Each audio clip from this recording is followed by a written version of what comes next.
Mchezo wa dabi ya Kariakoo unaozihusisha timu za Simba na Yanga ambao unatarajiwa kupigwa katika dimba la Benjamin Mkapa tarehe 8 mwezi wa 3 mwaka 2025, ninazungumzia leo hii, umeingiwa na dosari baada ya klabu ya Simba kunyimwa haki ya kufanya mazoezi ya mwisho kuelekea kwenye mchezo huo kama zinavyosema kanuni za ligi kuu bara. Sasa imekuwaje? Ni baada ya klabu ya Simba kunyimwa kuingia kwenye uwanja wa Benjamin Mkapa jioni ya tarehe 7 mwezi wa 3 kwa ajili ya maandalizi ya mwisho kuelekea katika mchezo huo. Sasa klabu ya Simba walipojaribu kuingia kwenye uwanja wa Benjamin Mkapa, walipewa maelezo kuwa meneja wa uwanja hana taarifa zozote za kufanya mazoezi kwenye uwanja huo ndani ya siku hii ya leo. Sasa klabu ya Simba imetoa msimamo juu ya tukio hilo ambalo kiufupi limekemewa sana na watu ambao ni wadau wa michezo nchini.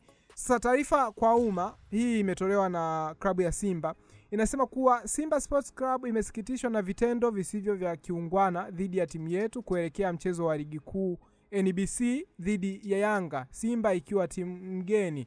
Kwa mujibu wa kanuni ya 1745 kwenye mabano ya kanuni ya ligi kuu bara, timu mgeni ina haki ya kufanya mazoezi kwenye uwanja wa mechi angalau mara moja kabla ya siku ya mechi katika muda tarajiwa wa mchezo husika. Kwa makusudi, Simba imenyimwa haki hiyo licha ya kufika uwanjani katika muda husika. Katika sintofahamu hiyo, Simba iliarifiwa na meneja wa uwanja kuwa hana maelekezo ya kuruhusu mazoezi kufanyika bila maelekezo ya kamishna wa mchezo. Pamoja na kamishna wa mchezo husika kufika, mabaunsa wa klabu ya Yanga walivamia msafara wa Simba huku wakiendelea na vurugu wakizuia msafara wa Simba kuingia uwanjani kufanya mazoezi. Jitihada za Simba kupata ufumbuzi wa changamoto hiyo hazikuzaa matunda kwa zaidi ya masaa mawili kabla ya Simba kuondoka eneo la nje ya uwanja kwa sababu za kiusalama ambazo zimerekodiwa kwa ajili ya ushahidi. Kufuatia ukiukwaji huo wa taratibu za mchezo, Simba haitoshiriki mchezo husika na haki zote zimehifadhiwa. Simba inahimiza kuchukuliwa kwa hatua stahiki dhidi ya wahusika wote wa sakata hii.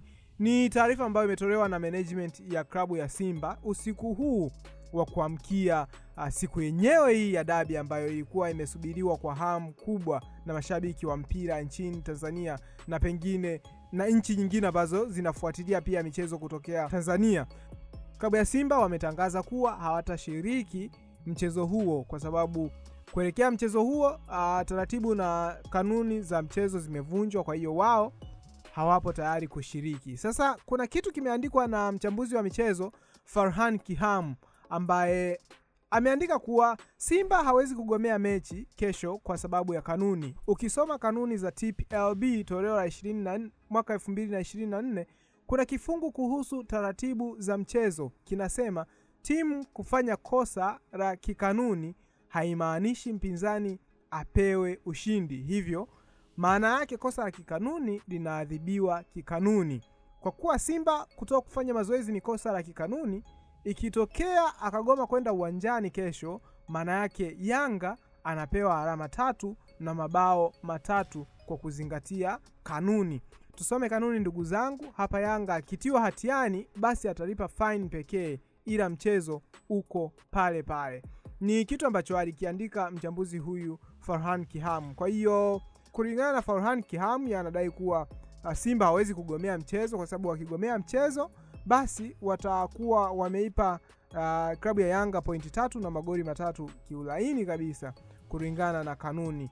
Kwa hiyo ndio ambayo yametokea. Nimeona nikusogezee hii, tutazidi kufuatilia kwa ukaribu kuona kuwa kutakuwa na mabadiliko juu ya taarifa hiyo ambayo imetokea imetolewa na klabu ya Simba, au Simba wataendelea kushikilia msimamo huo. Maana yake Simba kama wataendelea kushikilia msimamo huo, mchezo wa dabi ya Kariakoo ndio umeingiwa na dosari hivyo. Naitwa Gidus Laus, GIDUSOS. Hii ni Laus Media. Usahau kusubscribe unapokuwa hapa ili uendelee kupata updates mbalimbali.